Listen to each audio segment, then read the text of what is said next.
আসসালামু আলাইকুম। Hello everybody. আপনাদেরকে আজকে একটি গুরুত্বপূর্ণ কথা বলবো। গুরুত্বপূর্ণ কথাটা হলো যে আপনারা যদি আপনার ড্যাশবোর্ডে মনিটাইজেশনের ভিতরে যে কোনো সেটআপ পাইলে আপনি সেটআপটা কমপ্লিট করে রাখবেন।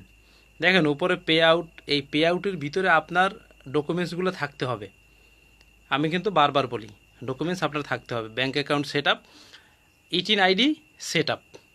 এখন এই যে কন্টেন্ট মনিটাইজেশন যে সেটআপটা, এই সেটআপটা যদি আপনি পেয়ে যান তাহলে আপনি সেটআপটা সাথে সাথে করে নেবেন।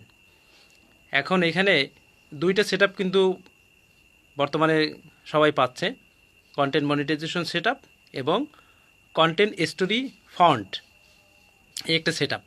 তাহলে আমি এই ভিডিওতে কন্টেন্ট মনিটাইজেশন সেটআপ সম্পর্কে যে কথাগুলো বলছি, তো পরবর্তী ভিডিওতে আমি কন্টেন্ট স্টোর ফন্ট সম্পর্কে কথা বলবো।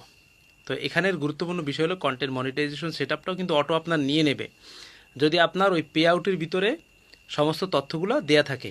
ব্যাঙ্ক অ্যাকাউন্ট, তারপরে ইটিন আইডি দিয়ে যদি সেটআপ দেয়া থাকে, তাহলে কন্টেন্ট মনিটাইজেশন সেটআপ যখন আপনারা এভাবে পাবেন, ওর উপরে ক্লিক করলে আপনার অটো সেটআপ নিয়ে নেবে, নতুন করে আপনাকে সেটআপ দিতে হবে না। তো ধন্যবাদ, আজকে এই পর্যন্ত। ভালো থাকুন, দেখা হবে নতুন ভিডিওতে, কথা হবে নতুন টপিকে। আসসালামু আলাইকুম ওয়া রাহমাতুল্লাহি ওয়া বারাকাতুহু।